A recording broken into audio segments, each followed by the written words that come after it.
एक आदमी जो इस्लाम को हराने निकला था वो आज खुद इस्लाम से हार चुका था और शायद यही उसकी सबसे बड़ी जीत थी। नमस्कार दोस्तों, कनाडा के ईसाई परिवार में एक बच्चा पैदा होता है। नाम रखा जाता है गैरी मिलर।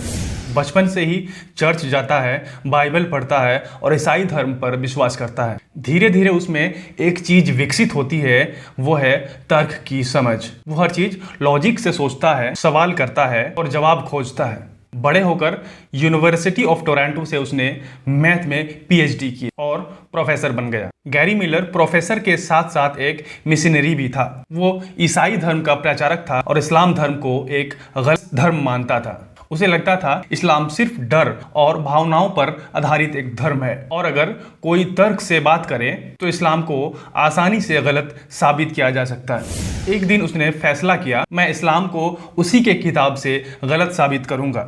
वो पहली बार कुरान पढ़ने बैठा। इरादा था उसकी कमजोरियां पकड़ना, गलतियां निकालना, लेकिन हुआ कुछ उल्टा। जैसे जैसे वो कुरान पढ़ता गया उसे एहसास होने लगा कि यह किताब किसी आम इंसान की लिखी हुई नहीं हो सकती है। कुरान बार बार सवाल करता है, क्या तुम नहीं समझते, क्या तुम नहीं सोचते? मिलर को यह किताब तर्क से भरी हुई लगी। कोई दावा बिना सबूत के नहीं किया गया था, कोई कहानी बिना मकसद के नहीं बताई गई थी। उसे सबसे ज्यादा हैरानी इस बात पे हुई, इस किताब में विज्ञान से जुड़े तथ्य ऐसे समय में लिखे गए थे जब विज्ञान खुद अस्तित्व में नहीं था। उसे भ्रूण यानी एम्ब्रियो के विकास के बारे में, समुद्र की गहराइयों के बारे में और ब्रह्मांड के विस्तार जैसी बातें पढ़कर और भी झटका लगा। वो सोचने लगा, ये सब बातें 1400 साल पहले एक अनपढ़ आदमी कैसे बता सकता है? उसने फिर से बाइबल पढ़े और फिर से दोबारा कुरान पढ़ा। हर बार उससे यही फर्क महसूस हुआ, बाइबल भावनाओं से भरी हुई एक किताब है और कुरान तर्क से। कुछ महीनों तक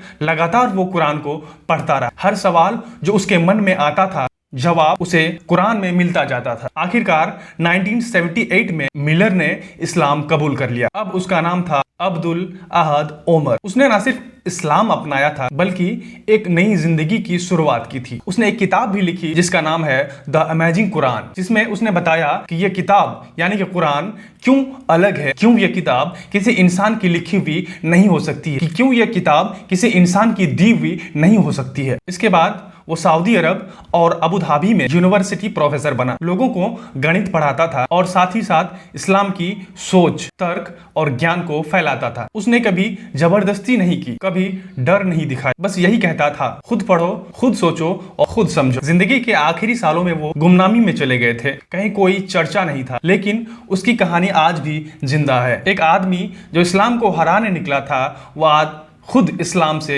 हार चुका था और शायद यही उसकी सबसे बड़ी जीत थी। वीडियो को लास्ट तक देखने के लिए आप सभी का बहुत बहुत धन्यवाद।